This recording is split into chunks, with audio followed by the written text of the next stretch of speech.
nombre es Carlos Gómez, soy costarricense, vivo en Panamá, soy director ejecutivo de un ministerio interdenominacional que moviliza hacia la misión llamado PAM Global. Y desde esta plataforma hemos tenido el privilegio de servir a la iglesia en los últimos 15 años.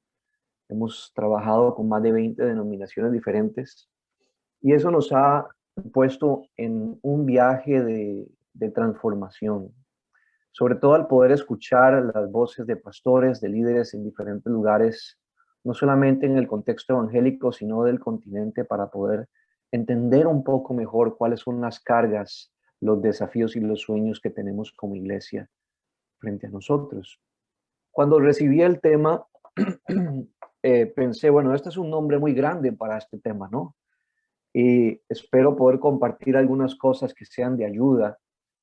Mientras pensaba en el tema de paradigmas y mitos en el contexto de la misión de Dios, venía a mi cabeza la historia que una vez escuché de un buen amigo mío llamado David. Él contaba cómo en esta familia la mamá estaba enseñándole a su hija adolescente cómo hacer el pavo para el Día de Acción de Gracias. Y cuando ella estaba preparando el pavo, le corta un pedazo del rabito al pavo. La hija queda muy inquieta y le pregunta, pero mamá, ¿por qué le cortaste esa parte al pavo? Y la mamá le dice, bueno, en realidad no sé, así me enseñó mi mamá. Así que le preguntaron a la abuela para que la adolescente pudiera entender por qué había que cortarle esa parte al pavo. Cuando le preguntaron a la abuela, ella dijo, la verdad no lo sé, así me lo enseñó mi mamá. Y la bisabuela que estaba viva para ese entonces, eh, fue visitada por este grupo multigeneracional, todas con la misma pregunta, ¿por qué le cortan el rabito al pavo? Cuando preguntaron a la bisabuela, ella le dijo, lo que pasa es que en mi tiempo, mi hijita, mi horno era tan pequeño que el pavo no cabía, así que tenía que cortarle siempre el rabito. Y eso pasó de generación en generación como algo, como un modelo, como un ejemplo, como una referencia de algo que había que hacer sin que nadie se detuviera a pensar, ¿por qué lo hacemos? Ese es un paradigma. Son aquellas cosas que absorbemos en el sistema, en nuestra manera de ver y hacer en la vida, que se convierten en algo que muchas veces no pensamos, simplemente lo hacemos. Y la pandemia se ha encargado de poner en evidencia que algunas de las prácticas o modelos que traíamos como iglesia no eran los mejores o no eran suficientes. Y en el mundo que nos espera, cuando todo este polvo de la pandemia se asiente y podamos ver con más claridad el futuro, vamos a necesitar iglesias que puedan repensar la manera en la que estamos trabajando. Cuando hablamos de mitos, hablamos específicamente de creencias en el contexto de la iglesia y la misión, que podrían ser consideradas verdades, pero no lo son en realidad. Son como distorsiones de algunas realidades, de algunas verdades, y sin duda alguna en la iglesia quizás podríamos tener algunas de ellas. Así que comencemos este viaje juntos. Permítame compartir pantalla con usted para poder hacer más agradable nuestro tiempo juntos, pero también guiar mejor nuestra conversación. Gustavo sabe, como bien decía un pastor en Costa Rica, que cuando se me calienta el corazón se me estira la lengua. Así que voy a tratar de apegarme a los slides que tenemos y las notas para tratar de avanzar lo mejor posible. Muy bien. Con la presentación en pantalla quisiera invitarnos a hacer este viaje hacia la iglesia y la misión, mitos y paradigmas, con un punto de partida considerando la iglesia de Éfeso. Y básicamente por las siguientes razones. De la iglesia de Éfeso es de la iglesia en el Nuevo Testamento de la que sabemos más detalles de todas las iglesias del siglo I. Recordará usted que la iglesia en Éfeso nace en Hechos capítulo 19, en esa visita de Pablo. En el libro de los Efesios, a los Efesios, Pablo está animando a la iglesia a continuar en su fe y su misión. Primera y segunda de Timoteo se escriben al liderazgo en Éfeso. Y no sé si sabía, pero las cartas de primera, segunda y tercera de Juan también fueron escritas para esta iglesia. Y como si fuera poco, tenemos al final de la Biblia, en el libro de Apocalipsis, capítulo 1, verso 11, nos introduce a que hay un segmento dedicado a la iglesia en Éfeso. Y parece ser, cuando pensamos en la historia de esta iglesia, que la Biblia nos provee toda la trayectoria de una iglesia, desde el inicio en Hechos capítulo 19 hasta lo que podría parecer el principio de un final en Apocalipsis capítulo 1, verso 11. Así que tenemos una historia completa para poder analizar aquí y enfocarnos quizás en un periodo del desarrollo de esta iglesia que pueda ser más similar a lo que Misiones Transmundiales está viviendo en este momento. La otra razón por la que quisiera enfocarme en el libro de Efesios es porque en el contexto nos describe un mundo muy parecido al nuestro. Es decir, esta iglesia de Éfeso está ubicada a orillas del mar Mediterráneo, en medio de un numeroso pueblo pagano y una apasionada e importante comunidad judía. Era una ciudad de conexiones internacionales que traía todo tipo de personas, no solamente por el comercio, sino por la religión. Recordarán que en este lugar, en Éfeso, está el templo de Artemisa, que es una de las 7 maravillas del mundo antiguo. Y se había convertido en una ciudad cosmopolita en constante cambio, donde convivían religiosos e irreligiosos influenciados por todo tipo de corrientes de pensamiento y que vivían hundidos en la idolatría y la inmoralidad. Muy parecido al mundo que estamos enfrentando el día de hoy, nos ayuda a ver que el contexto de la iglesia de Éfeso es similar al nuestro. Pero hay un tercer detalle aquí que me ha llamado la atención y que me ha traído varias veces en diferentes escenarios al mismo libro de Efesios para hablar de algunos desafíos de la iglesia que tenemos por delante. Y son los desafíos que la iglesia misma estaba viviendo. Déjeme dar un paso atrás. En Hechos capítulo 19 nos describe que el inicio de esta iglesia comienza con una conversión extraordinaria. Es decir, Pablo lo describe de esta manera. Arrepentidos, ellos confesaban sus pecados y quemaban sus libros de hechicería. ¿No le parece extraordinario? Yo no sé ustedes, pero yo no recuerdo cuándo fue la última vez que estuve en una célula de casa donde hiciéramos una fogata con santos, velas o pócimas para el amor, la suerte. Es decir, esta gente estaba experimentando una transformación verdaderamente profunda y Dios estaba trayendo todos estos diferentes tipos de personas con trasfondos religiosos diferentes, nacionalidades, idiomas, grandes diferencias socioeconómicas y culturales.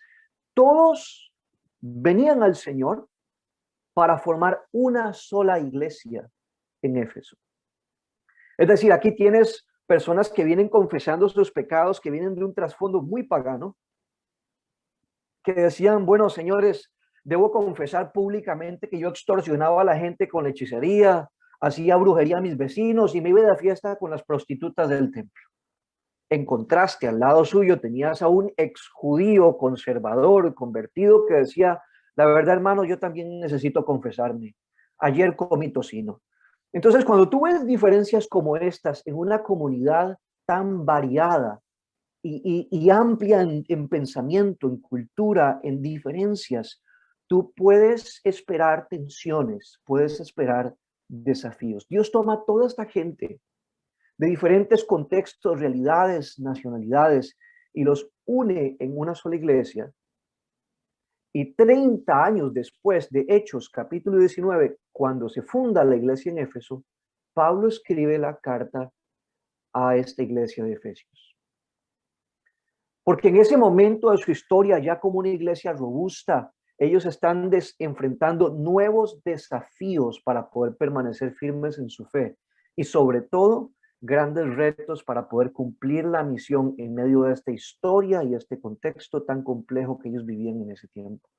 El deseo de Pablo es que ellos pudieran vivir dignamente su llamado, cumplir su propósito, pero sobre todo experimentar la transformación que Dios tenía diseñada para ellos. Y es la razón por la que en este tiempo de reflexión nos vamos a estacionar en 3 palabras a lo largo de Efesios capítulo 4, y nuestro pasaje de referencia clave va a ser del verso 1 al verso 6. Y esas 3 palabras son identidad, propósito y meta. Con eso en mente quisiera comenzar con la primera de las palabras, pero para iniciar, permítame leer el versículo que tenemos acá. Dice, Por eso yo, que estoy preso por causa del Señor, les ruego que vivan de manera digna del llamamiento que han recibido. Siempre humildes y amables, pacientes, tolerantes unos con otros en amor. Esfuércense por mantener la unidad mediante el vínculo de la paz. Hay un solo cuerpo, un solo espíritu, así como también fueron llamados a una sola esperanza y un solo Señor, una sola fe, un solo bautismo, un solo Dios y Padre de todos, que está sobre todos y por medio de todos y en todos. Este pasaje nos ayuda a entender estos tres elementos de una manera muy particular, sobre todo porque eran retos propios de lo que la iglesia en Éfeso estaban viviendo. Y el primero de ellos es poder recordar quiénes eran ellos. Estuve en una conferencia en Florida en donde habían por lo menos 150 jóvenes buscando descubrir el llamado de Dios para sus vidas y tratando de entender cómo ellos podían dar pasos para servir en el ministerio. Y en medio de este grupo me encantaba sentarme en las mesas a escucharlos, a preguntarles quiénes eran, de dónde venían y hacia dónde iban. En una de esas mesas, en uno de esos tiempos de comida, encontré a Paulina, una chica que había venido del Caribe y que se había radicado en Florida para estudiar en un seminario bíblico. Una chica bien jovencita, tímida. No me hubiera dicho nada si no le hubiera preguntado.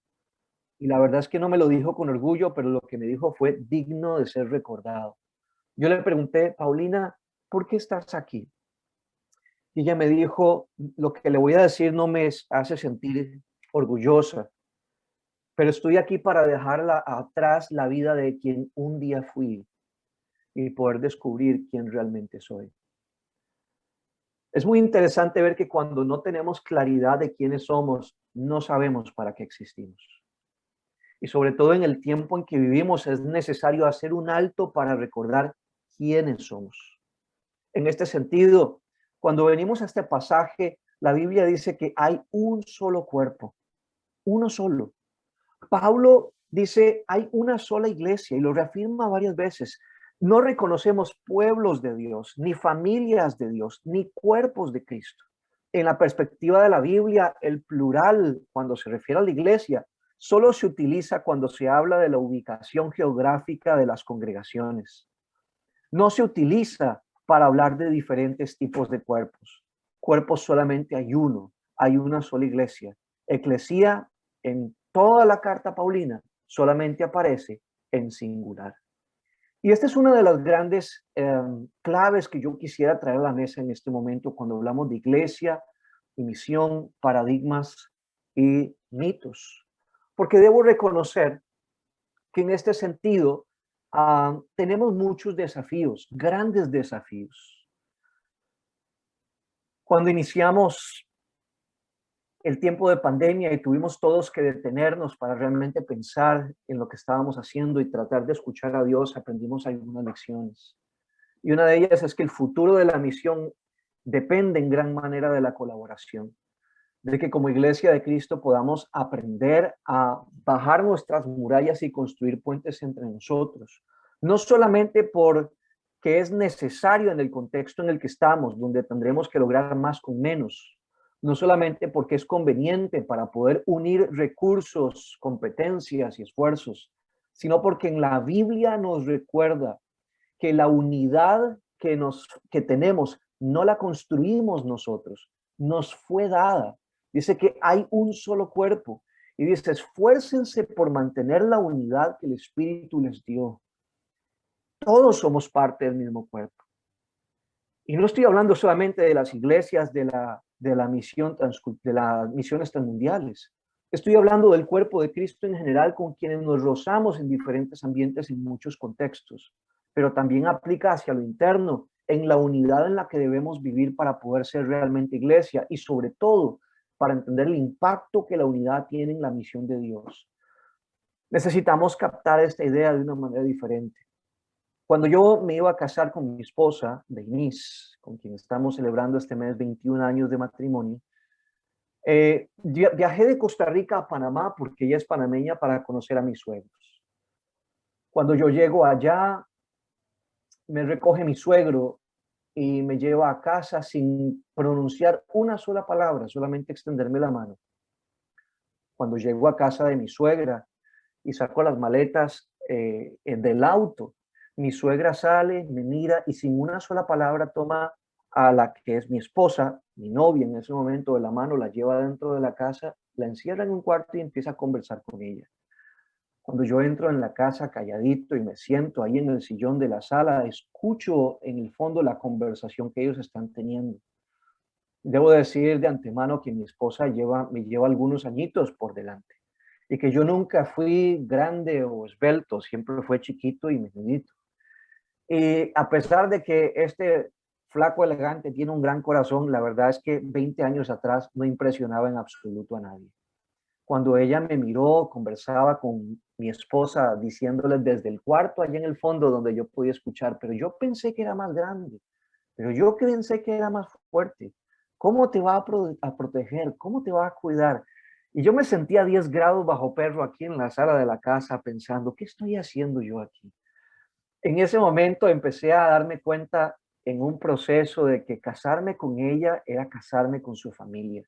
Y hoy mi suegra es como mi segunda madre y ella me considera también de una manera muy especial.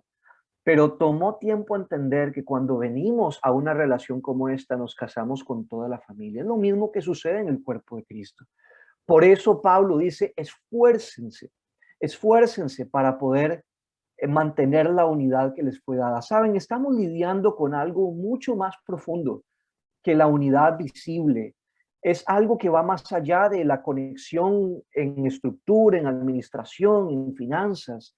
Nuestra unidad en Jesucristo no es predicada mediante nuestra capacidad de trabajar fácilmente juntos o que simpaticemos unos con otros.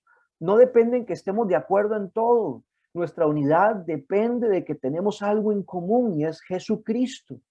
Su espíritu está con nosotros y por eso debería reflejarse en nosotros ese relacionamiento, no solamente a lo interno de la organización, sino hacia afuera, al entender que en el tiempo que estamos viviendo, Dios más que nunca nos hace recordar que no hemos sido llamados a reunirnos, hemos sido llamados a conectarnos. En este sentido, mis hermanos, estos conceptos de la unidad nos llevan a entender que la unidad espiritual y la paz bíblica va más allá de un tema ministerial. Es un asunto relacional y está íntimamente ligado al impacto de la iglesia en la misión de Dios para el mundo. En Juan capítulo 17, este texto está equivocado. Nos dice en el verso 20, no ruego solo por estos, ruego también por los que han de creer en mí, por el mensaje de ellos, para que todos sean uno.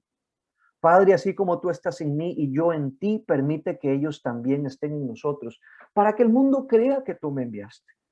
Entonces, este tema de la unidad es un concepto que honra a Dios cuando nos damos cuenta que Dios es un Dios de relaciones sanas, que Él está interesado más en lo que somos que en lo que hacemos y que de hecho lo que hacemos fluye de lo que somos. Y cuando lo que somos está siendo transformado, lo que hacemos tendrá un impacto en el mundo que nos rodea. ¿Había incluido dentro de sus estrategias de evangelización la unidad de la iglesia? Normalmente pensamos cuando analizamos métodos para alcanzar a las personas, ¿cuáles son las mejores estrategias para tener el resultado que buscamos? Pero interesantemente, esto pone en evidencia que quizás no son nuestras estrategias necesariamente las que nos van a dar mejores resultados, sino nuestras relaciones. Normalmente pensamos en Efesios capítulo 4 en función de los dones, ¿no es cierto? Especialmente los pastores y líderes que necesitan enseñar sobre estos pasajes con frecuencia.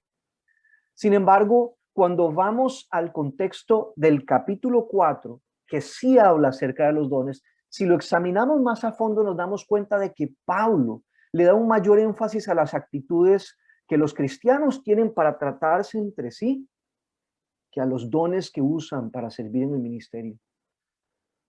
Porque al final del día lo que mantiene el cuerpo de Cristo unido no son los dones, no son los templos, las estructuras o las denominaciones, sino las actitudes.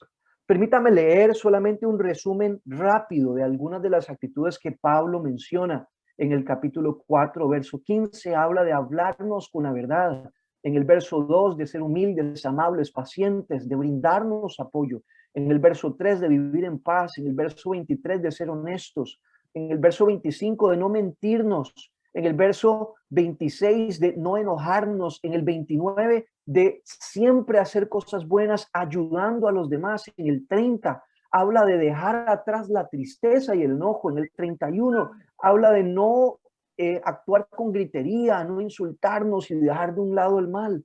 En el 32 habla acerca de ser buenos, compasivos, de perdonarnos, y finalmente, como un resumen, en el capítulo 5, versos 1 y 2, nos habla en esencia de que hemos sido llamados a relacionarnos en amor. Los dones del Espíritu que nos ayudan a construir la misión y la iglesia funcionan mejor en una atmósfera permeada por el fruto del Espíritu. Cuando esto es así, no solamente honramos la unidad que nos fue dada, sino que usamos la unidad como una poderosa herramienta para tener un impacto en la misión en el mundo. Por eso en el versículo 23 del capítulo 4, Pablo nos invita una vez más: sean renovados en la actitud de su mente, porque necesitamos repensar la forma en que estamos haciendo las cosas. En el contexto de la iglesia de Éfeso, una de las cosas que estaban generando profundas heridas y les estaban limitando tremendamente para poder cumplir la tarea de Dios de alcanzar a otros, eran las diferencias que existían entre ellos. Y Pablo aborda esto con un bisturí fino al ayudarles a entender que no son sus dones, no son sus programas, no son sus proyectos los que los mantienen juntos, son sus actitudes. Recuerdo en uno de esos tiempos de mucho trabajo y de mucho estrés sirviendo en el Ministerio de PAM junto con mi esposa, que tuvimos una semana difícil. Al final de la semana mi esposa se acerca, estaba yo en la cocina y me dice: mi amor, quiero hablar contigo por un momento. Sí, claro. ¿Qué tienes que decir? Y ella me dice: la verdad es que solo quería decirte que esta semana ha sido muy difícil estar contigo. Y ¿sabe qué es lo peor de todo, mi hermano? Que tenía razón. Cuando yo me puse a pensar en lo que habíamos pasado, me di cuenta de que a veces, en nombre de la misión y de alcanzar el mundo para Cristo, tratando de cumplir la gran comisión, perdemos de vista el gran mandamiento. Escuchaba la historia de este predicador que un día llegó a su casa y en la sala de su casa estaba el púlpito de su iglesia, y él le dice: pero mujer, ¿qué hace el púlpito en mi sala? Y ella le dice: lo que pasa es que cuando estás ahí arriba eres una persona muy linda, siempre cariñoso, palabras muy acertadas, consejos muy sabios. Pensé que si traía el púlpito a la casa tal vez tendríamos la misma versión de padre, la misma versión de esposo. Esas cosas me hacen pensar cómo, a la luz de incluso las historias que recientemente hemos escuchado de grandes hombres de Dios con ministerios exitosos pero vidas fracasadas, cómo podemos hacer un tremendo impacto negativo en la iglesia y en la misión de Dios cuando no logramos desarrollar la unidad y relacionarnos con actitudes sanas unos con nosotros. Permítame hacer un resumen de algunos de los paradigmas que hemos visto hasta este momento. Hemos hablado de movernos del paradigma tradicional a un paradigma bíblico, porque hasta este momento, hasta antes de la pandemia, era casi inconsciente que mucho del esfuerzo de la iglesia estaba en reunir a la gente.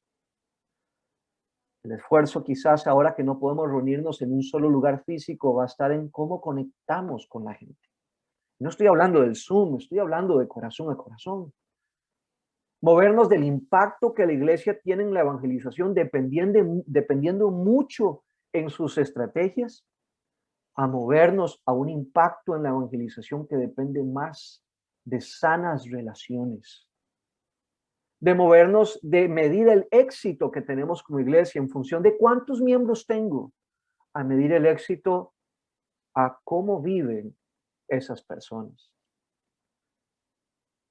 En el mismo contexto de Efesios 4, verso 4 al 6, la Biblia no solamente nos habla de que hay un solo cuerpo, resaltando la importancia de la unidad, del relacionamiento y de la paz bíblica. La Biblia también nos habla en este pasaje de la identidad de la iglesia. Cuando Pablo usa la palabra cuerpo, está mencionando una de las 15 diferentes metáforas que utiliza en el libro de Efesios para describir diferentes facetas de la iglesia.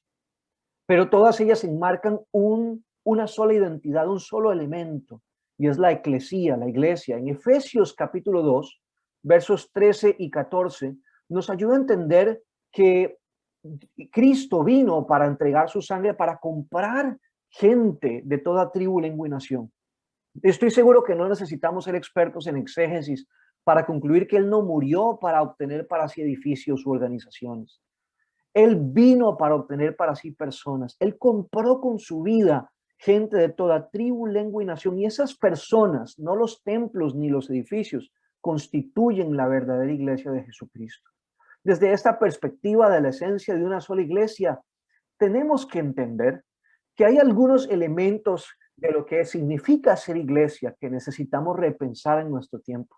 Sobre todo porque parte del problema contemporáneo que tenemos en el definir la iglesia nos lleva al hecho de que para la mayoría de los cristianos la iglesia se convirtió en el lugar a donde vamos y dejó de ser lo que somos. Y cuando eso sucede, la iglesia pierde vida porque los edificios no transforman a nadie. Con el tiempo, la iglesia, bajo este paradigma que gira alrededor del templo, se convirtió en el pueblo del templo. Hasta que llega la pandemia y los templos se cierran y nos hace recordar algo olvidado, que es que la iglesia es el pueblo del libro. El libro no ha cambiado, las indicaciones han estado siempre allí. Y si esto es correcto, entonces podemos suponer que parte de la solución del problema de la iglesia en Occidente está en volver a la palabra y rescatar el verdadero sentido y propósito de la iglesia, porque al hacerlo ayudamos a las personas a recuperar su identidad, pero también devolvemos la iglesia, la sacamos de su irrelevancia geográfica y la devolvemos al lugar de donde nunca debió salir. Ser una comunidad de vidas transformadas que son un instrumento para transformar vidas en el mundo. La iglesia en esencia no es un templo, es una comunidad espiritual de personas que han sido transformadas por Jesucristo. La iglesia en su esencia gira alrededor de Dios, no de nosotros, ni de lo que nosotros pensamos o queremos o deseamos, sino que ha sido establecida por Dios, es sostenida por Dios y está cumpliendo sus propósitos por medio de la voluntad de Dios. La iglesia en su propósito es una comunidad de fe que existe para salir y compartir la verdad con aquellos que podrían ser hijos y no lo saben. Y aquí necesitamos empezar a cambiar otros paradigmas. Hemos vivido mucho con este enfoque hacia adentro y ahora que los templos se cerraron y la gente está afuera, nos hemos dado cuenta que para muchos de ellos ha sido casi imposible entender cómo ser iglesia en el contexto de crisis, cómo extender la mano a los que están en necesidad alrededor de ellos, cómo poder compartir su fe o discipular a otros ahora que no tenemos programas ni líderes al frente de un púlpito. Parece ser que nos vino la pandemia y al cerrar los templos a muchos cristianos como si les hubieran robado su fe. Al no poder tener un grupo de música adelante, muchos cristianos se les agotó su adoración. Al no tener a un pastor que les pudiera enseñar desde el frente cómo escuchar a Dios, ellos dejaron de oír su voz. Y necesitamos repensar cómo estamos haciendo vida de iglesia en la esencia, en la naturaleza y en el propósito de la iglesia. Necesitamos ayudar a la gente a recuperar la identidad de quiénes somos, porque la iglesia es lo que somos, no es el lugar a donde vamos.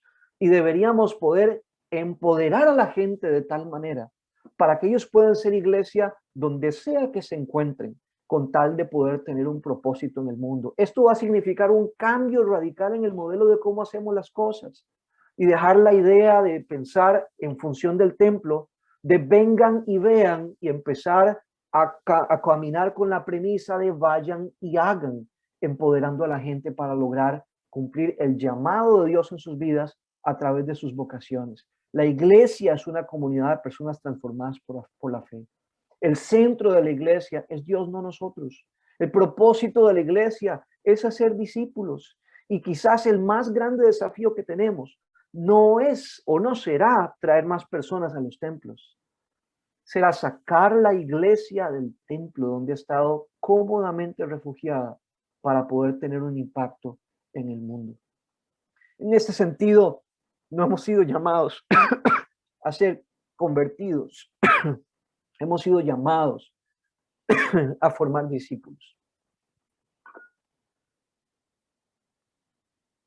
Permítame mirar por un momento los paradigmas que hemos visto hasta este momento cuando hablamos de identidad de la iglesia. Porque la iglesia no es el lugar a donde vamos, es lo que somos. El sistema de la iglesia, que en algunas ocasiones ha estado más enfocado en actividades y programas, debe cambiar a un sistema mayormente enfocado en la transformación de vidas y comunidades. Y la prioridad al hacer iglesia debería llevarnos a usar las actividades, a considerar nuestras preferencias y presupuestos más en función de la búsqueda de Dios y el alcance de los perdidos que en llenar la necesidad de nuestros propios miembros. Creo que Dios nos está llamando a un cambio en este sentido. Y quisiera moverme a otro tema, que es el propósito de la iglesia. Hemos compartido hasta aquí 6 paradigmas que valdría la pena considerar en cuanto a los cambios que nos esperan en el futuro. Pablo nos habla de una iglesia madura, de ya 30 años de existencia, luchando con sus desafíos relacionales, luchando con la oportunidad de llevar el mensaje al mundo para cumplir la misión que Él les ha dado. Y Él comienza ayudándoles a recordar quiénes son.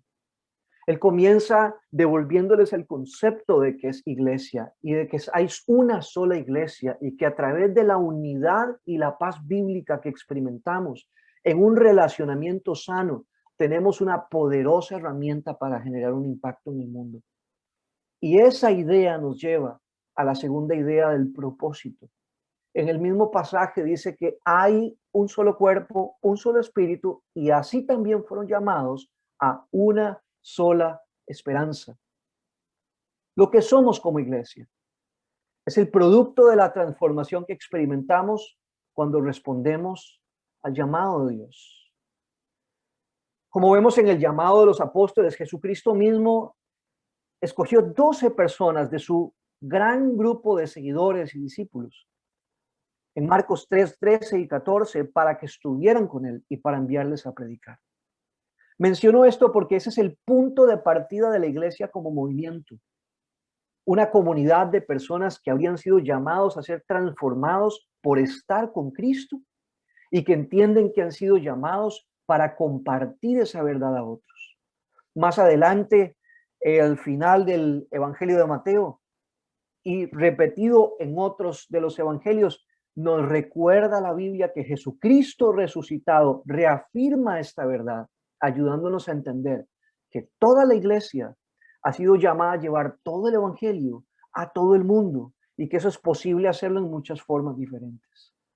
Necesitamos empezar a pensar en este desafío y darnos cuenta de que el concepto de llamado hasta el sol de hoy, a través de las generaciones, ha perdido la esencia que recuperó en el tiempo de la Reforma. Dios nos ha llamado a todos, sin excepción. En la Biblia la palabra llamado aparece por lo menos 700 veces, o al menos lo que es traducido en castellano como llamado en nuestras Biblias en español.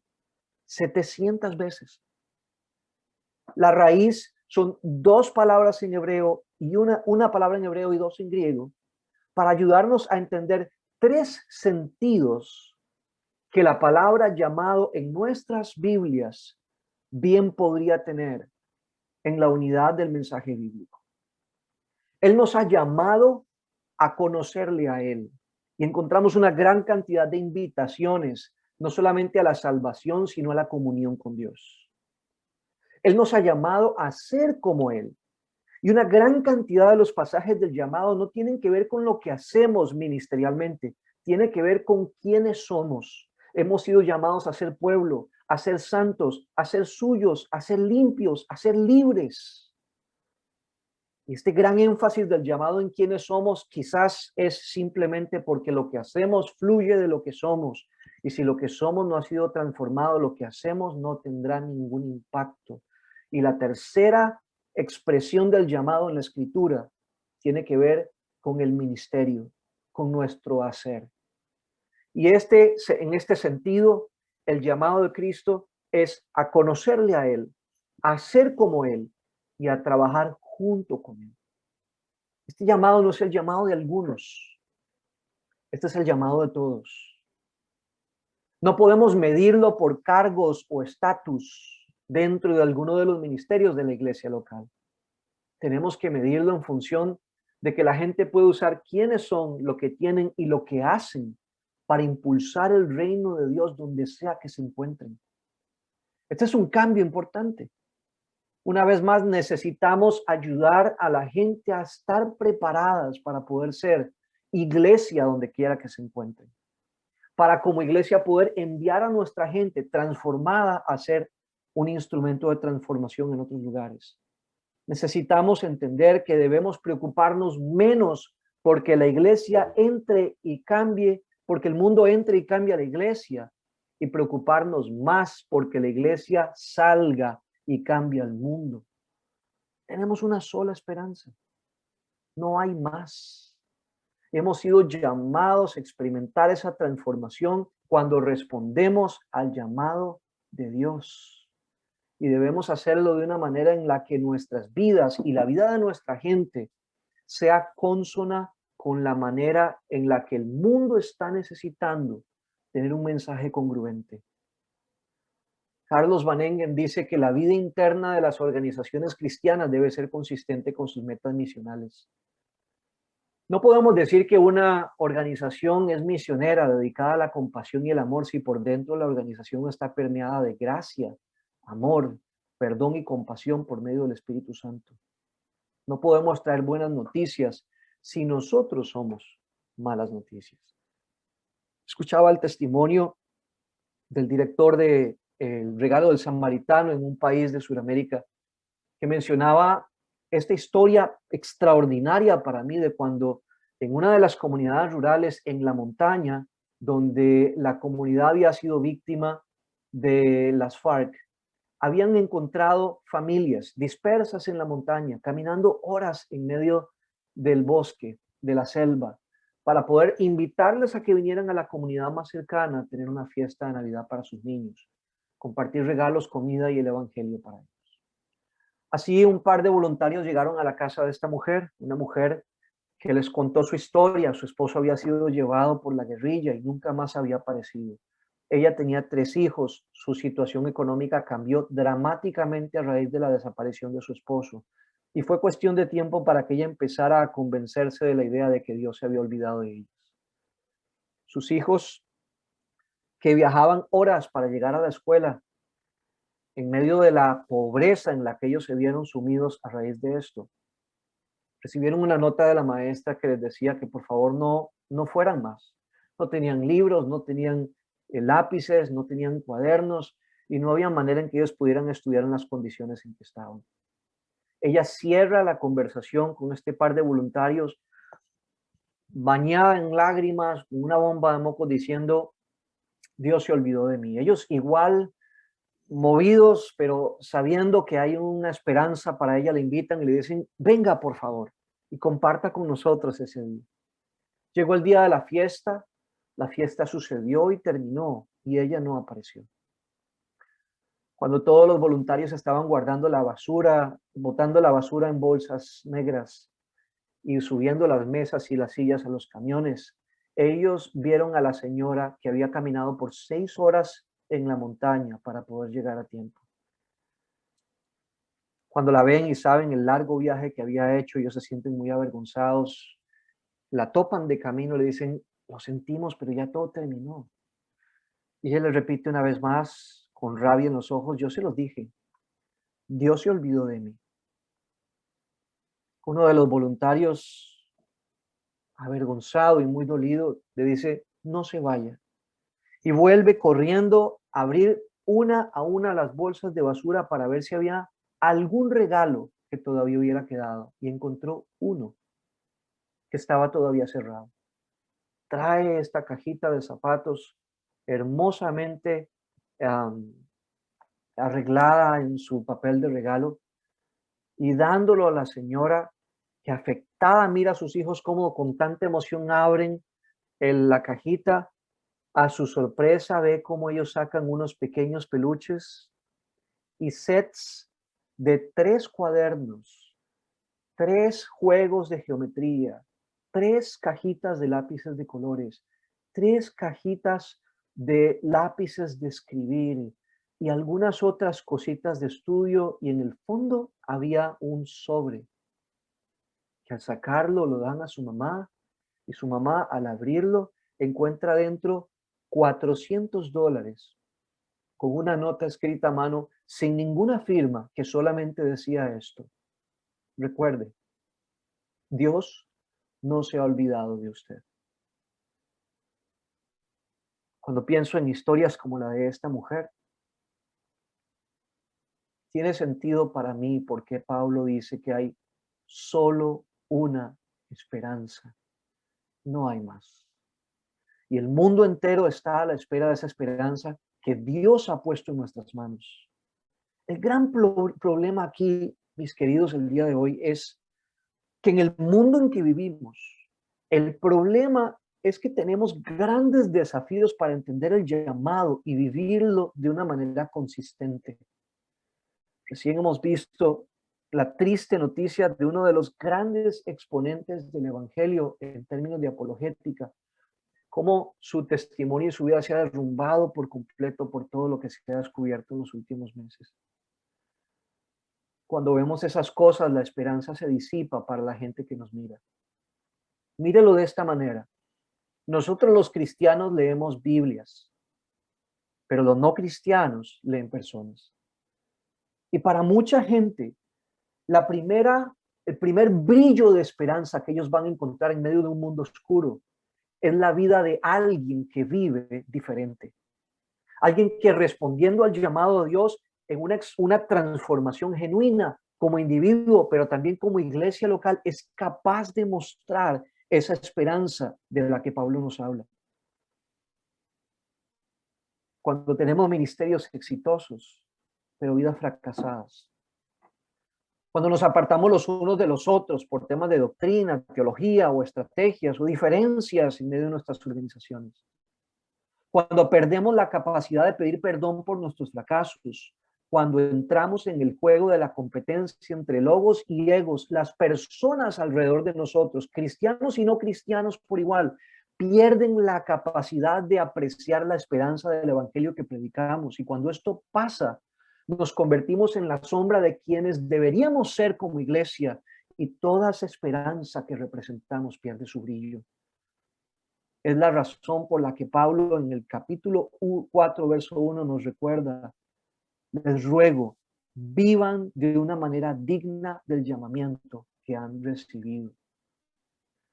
Hay otros paradigmas aquí que tenemos que analizar a la luz de esto. El llamado es para todos y está en función de que todas las personas puedan aprender a usar lo que son, lo que tienen y lo que hacen para el reino de Dios. Cuando llegó el momento de que la iglesia abandonara los templos y tuviera un impacto en el mundo, encontramos a multitudes de cristianos paralizados que no supieron cómo responder. Tal vez lo que hemos hecho no ha sido necesariamente mal, pero tampoco ha sido suficiente. Y replantearnos el discipulado en la vida de la gente será una prioridad urgente en este tiempo pospandemia.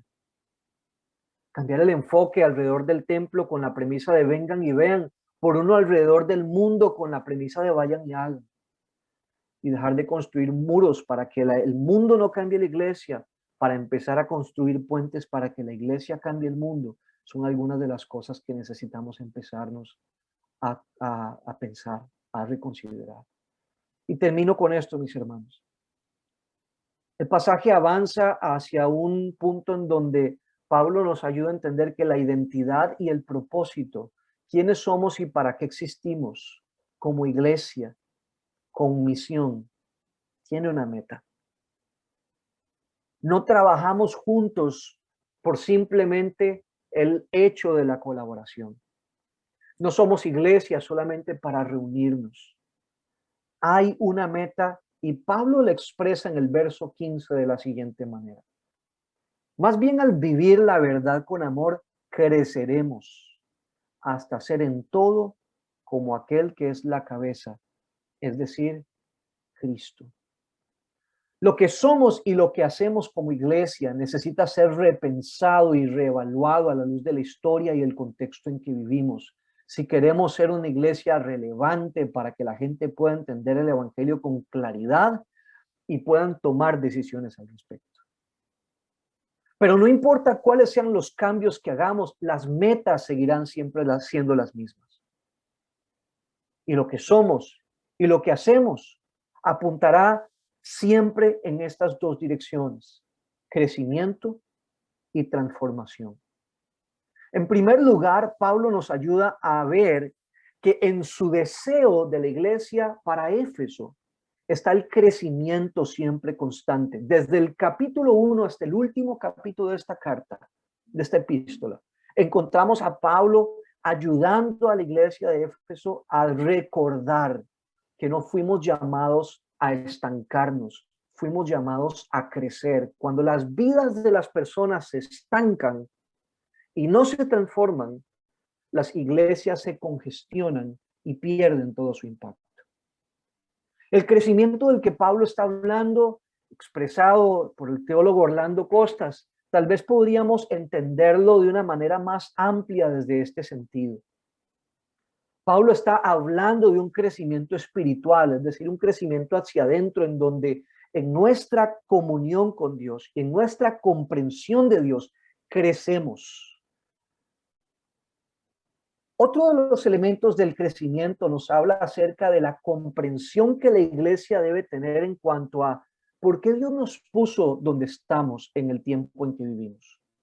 ¿Cuál es la respuesta de la iglesia a la comunidad en necesidad que nos rodea?